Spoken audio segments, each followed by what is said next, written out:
Hello, Toastmasters and guests. My the title of my speech is Behind the Galley Curtains. I'm going to talk to you about my experience as a flight attendant.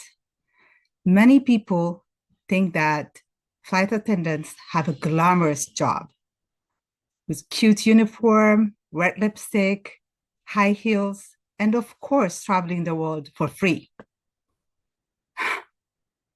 To tell you the truth, those are true, but those are the reasons why I joined Ethiopian Airlines, believe it or not.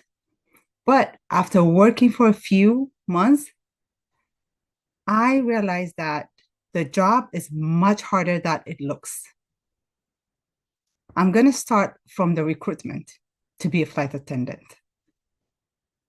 A group of judges will look at your grades, communication skill, and of course, your physical appearance. If you don't qualify with three of them, you are out. Then here comes the training. Safety drills, evacuation drills, customer service, taste after taste, drill after drill. By the time of graduation, you are going to realize that being a flight attendant is not only traveling for free, cute uniform, high heels and lipsticks, but also being responsible to hundreds of passengers on board.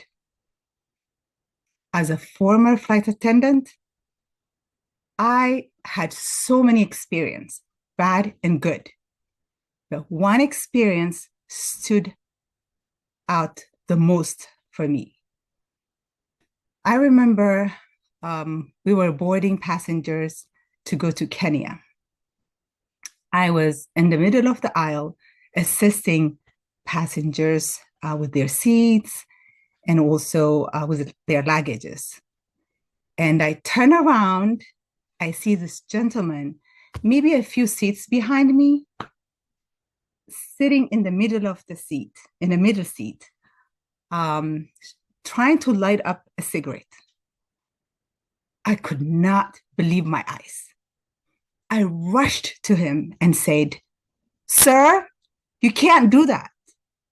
We're boarding and the plane is fueling. You cannot do that. It's very dangerous to smoke while we're on the ground. If you want to smoke, you have to wait until the plane takes off and then until the smoking sign is turned off."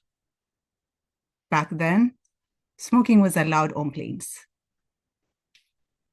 Ignoring my request, the gentleman kept lighting up his cigarette, trying to light up his cigarette.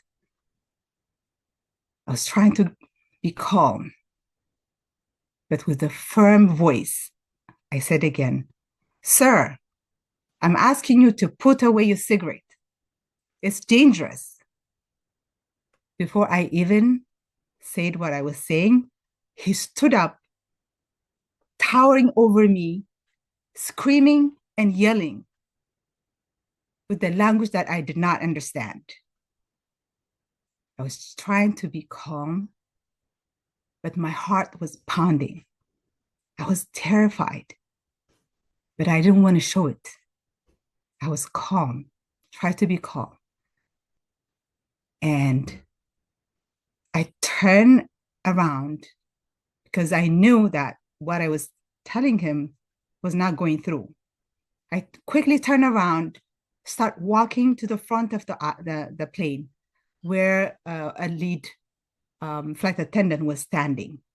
I was almost running to tell her what was going on and to ask for help. And when I got there, I was starting telling her the story. And before I even finished what was happening, I was telling her what was happening, I turned around and I saw him coming, rushing towards us. Still cigarette, not light up, but still cigarette on his hand. I could not believe my eyes. I was scared and he was looking straight towards me. and marching. So I was like, at this point, I knew my only choice is to go into the cockpit and lock myself in. That's what I did. Whew, my heart was beating so fast. I can still hear him arguing with the flight attendant through the cockpit door. The pilots were so surprised to see me. And they were like, "What's going on?" So I told them what was going on. And I asked them to call security guards right away. And that's what they did. And the security guards came in and took him off of the plane. Whew, I was relieved. I was so relieved he was not a threat anymore. And I went back to my still assisting passengers. I was shaking the whole flight, but I was outside. If you see me, I looked calm with a smile on my face, trying to help my passengers throughout the flight. This experience taught me that behind the galley curtains, there's so many things going on, but mostly flight attendants really face risk and unpredictability. And in conclusion, yes, being a flight attendant is fun, traveling the world for free, all those cute uniforms, but most people don't realize the strength behind it. Thank you so much.